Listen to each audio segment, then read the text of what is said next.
Qu'est-ce que l'inflation? L'inflation se définit comme la hausse généralisée et durable du niveau des prix. Comment mesurer cette hausse des prix? L'INSEE mesure l'inflation par l'indice des prix à la consommation, qu'il calcule à partir d'un certain nombre de produits qui sont représentatifs de la consommation des ménages. Et à partir de cet indice se détermine le taux d'inflation, c'est-à-dire le taux de variation de l'indice des prix à la consommation d'une période donnée par rapport à une autre. Alors, quelles sont les causes de l'inflation? Eh bien, on retient 3 causes principales. Tout d'abord, l'inflation par la monnaie. L'inflation serait donc un phénomène monétaire. Les économistes monétaristes expliquent l'inflation par la création excessive de monnaie. Selon eux, l'inflation serait la conséquence d'un excès de quantité de monnaie en circulation dans l'économie par rapport à la quantité de biens et de services disponibles. Grâce au crédit, les ménages et les entreprises peuvent donc dépenser plus qu'ils ne gagnent, ce qui crée une augmentation de la demande par rapport à l'offre sur le marché des biens et services et provoque ainsi une hausse des prix.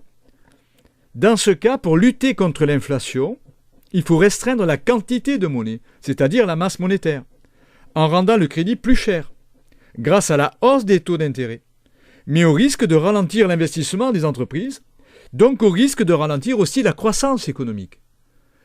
La deuxième cause de l'inflation est l'inflation par la demande. Pour les économistes keynésiens, il y a inflation lorsque la demande excède l'offre sur le marché des biens et services.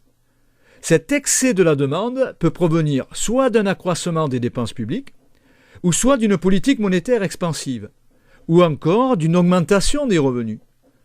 Et cette incapacité de l'offre à répondre à la demande, quant à elle, peut provenir soit du plein emploi des facteurs de production, que sont le travail et le capital, soit de l'insuffisance des stocks, ou encore soit d'une trop faible productivité des facteurs de production.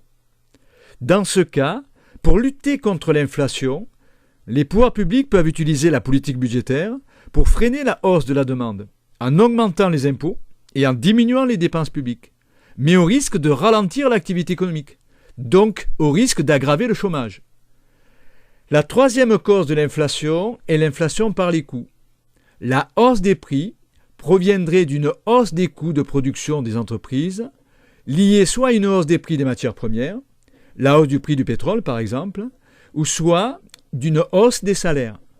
Cette hausse des coûts de production est répercutée par les entreprises sur leur prix de vente pour conserver leurs marges, ce qui peut aboutir à une spirale inflationniste prix-salaire, c'est-à-dire qu'une hausse des prix provoquera donc une hausse des salaires, celle-ci va entraîner à nouveau une hausse des prix, qui à son tour va augmenter les salaires, et ainsi de suite, et ainsi de suite. Alors dans ce cas, comment réduire l'inflation? Eh bien, elle se réduit par la modération des salaires, ce qui n'est pas sans risque sur le pouvoir d'achat des ménages, donc qui n'est pas sans risque sur le niveau de l'activité économique et sur celui de l'emploi. Mais quelles sont donc les conséquences de l'inflation? Eh bien, tout d'abord, les conséquences à l'égard des ménages. L'inflation diminue le pouvoir d'achat des ménages. Elle accroît les inégalités de revenus entre les ménages. Elle dévalorise leur patrimoine financier et leur épargne, à cause de la dépréciation monétaire qu'elle provoque. De plus, elle pénalise les ménages ayant des revenus fixes, comme les retraites par exemple.